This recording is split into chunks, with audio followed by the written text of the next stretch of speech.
Hi everyone, welcome back to the channel. Today we're tackling a monumental and in many ways quite remarkable piece of literature, the Gulag Archipelago by Alexander Solzhenitsyn. If you haven't come across it before, then what you need to know is that it is one of the key seminal works that expose the brutal realities of the Soviet prison camps to the world. Now, this is a book I had been meaning to read for an awful long time. It's been on my reading list probably for a couple of years.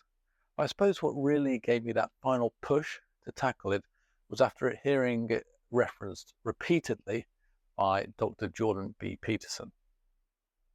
Now, like me, you may very well be familiar with the title and even its subject matter, even if you've never actually read it. It's one of those books that often seems to pop up on various people's lists as being a particularly influential and/or important piece of work. I had previously read another of Solzhenitsyn's work, One Day in the Life of Ivan Denisovich, several years ago. That book offers the reader a glimpse into a single day in the life of a labor camp inmate. But the Gulag Archipelago is on an entirely different level, both in terms of its scope and intensity. It's not light reading, and it's certainly a challenge at times. But I'll say up front, it's well worth the effort, and it's something that really does leave a lasting impression. Now, the edition I read is an abridged version with a foreword by the aforementioned Dr. Peterson. It's been edited down to make it more accessible to a mass market audience, but even with these cuts, it certainly hasn't lost its intensity or provocative power. You still very much feel the weight of the narratives being woven throughout the text, the harsh realities faced by the prisoners, and the oftentimes inescapable and unnecessary cruelty of the system and the so-called justice that is meted out to those trapped within it. So, despite the editing, it certainly doesn't feel watered down, and you still get a powerful look at Solzhenitsyn's experiences and insights. So, for anyone who may not be familiar with the book, the Gulag Archipelago is Solzhenitsyn's first-hand account of life in the Soviet labor camps and the system that sustained it. In it, he pulls not only from his own time within the camps, but also countless other stories and accounts collected from other survivors. It's part historical analysis and documentary, part memoir, and part philosophical reflection. It's often credited with exposing the dark truth of the Soviet system to a mass global audience, showing how the industrialization of human suffering on a massive scale was brought into being. As I read the book, I felt that even despite having seen and absorbed many tales about what life was like under the Soviet Union system, I was constantly and repeatedly shocked and appalled by the sheer inhumanity that was documented within it. Solzhenitsyn's deep contemplation on the human spirit and his own personal resilience and the stories of others comes through in every chapter.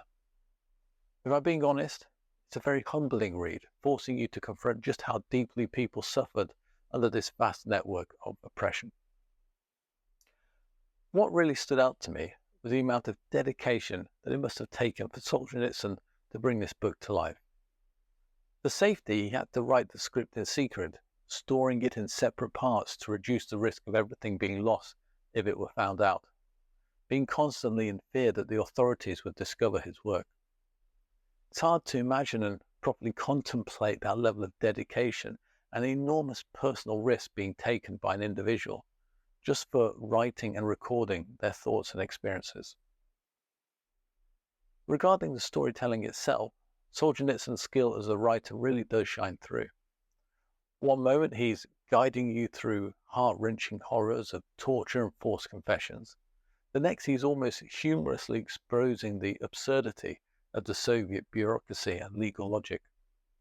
There's a kind of dark humor that pops up here and there, giving you brief moments of relief, but also underscoring how senseless the whole system was. For instance, he recounts several instances of these seemingly completely arbitrary and convoluted rules that dictated how people could be arrested and detained, sometimes based on nothing more than rumors or ill-founded suspicion. This constant shift helps keep the reader engaged, despite the subject matter itself being so heavy. And whilst it isn't a short book, I never felt like there was anything unnecessary or overindulgent. Every detail feels deliberate, helping to bring the reader into this reality in a way that leaves a lasting and memorable impact. Now, in some ways, I find it hard to critique a book like this, given the subject matter. But as a reader, I did notice a few areas where the pacing felt a bit abrupt. At times, it almost feels like a staccato rhythm, switching between scenes or emotions so quickly that I found myself having to flip back a page, wondering if I'd missed something. These moments are rare, but for me, they were noticeable. Now, perhaps some of these elements could be attributed to the translation and choices made there, or perhaps reflect Solzhenitsyn's stream of consciousness style of writing. It certainly doesn't affect any of the comprehension, but it's something I definitely noticed whilst reading.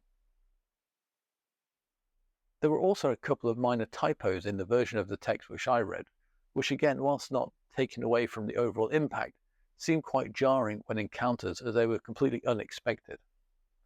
But overall, I say these points are very minor and do not detract from the overall impact of the book.